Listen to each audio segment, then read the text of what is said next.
Hello katwis! Magluto tayo ng gulay. Ito ang aking finished product. Ayan, igigisa natin ang ating gulay.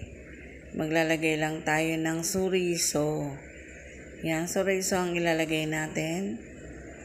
Initin lang natin ang ganyan at pagkatapos ilalagay na natin ang ating sibuyas at bawang.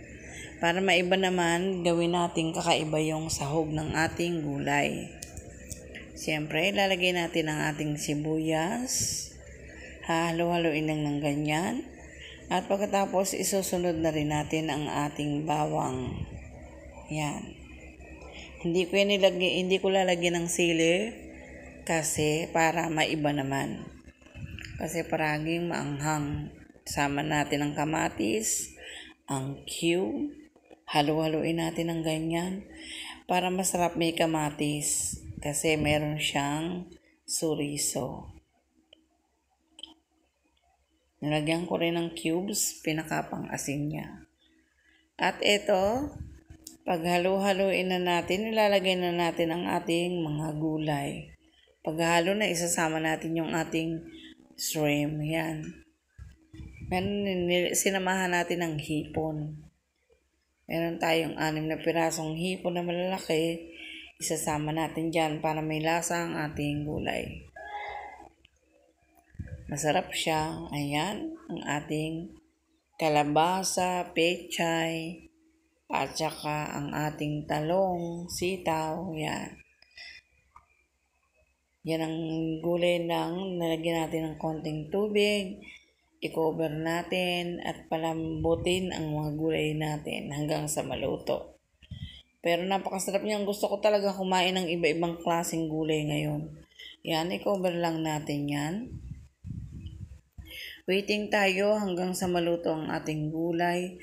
Alam ko napakasarap yan. Bihira kasi akong kumain ng gulay. Kaya kailangan yung ganyan sa atin. O, diba? And then, ibukas na natin.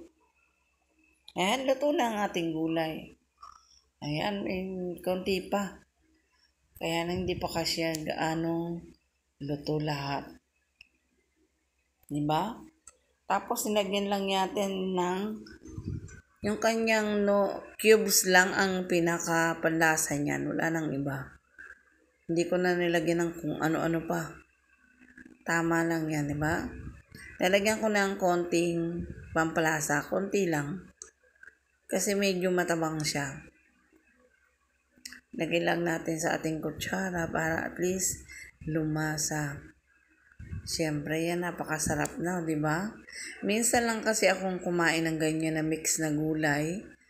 Yan, pasaramin natin ang pagluluto. Kung gusto niyo naman, pwede yung gayahin. Ayan, nilagyan kong pampalasa. At pwede nyo rin niyang ibenta. Magdi-divide lang kayo. Iko-compute nyo lang yung mga pansahog na isinama ninyo. And then, lalagay nyo sa tab. Saka nyo ibibenta online. Pwede naman siya. Kasi, mga tamad na magluto ang mga tao ngayon kasi mahal ang gulay. Mahal din ang pansahog. Mahal din parang lahat mahal pati gas, di ba? So, ang ginagawa na lang ng tao is bumibili ng luto, makakatipid pa. Ito ang ating finished product yan. O, di ba? Masarap na siya. Super sarap. Thank you for watching.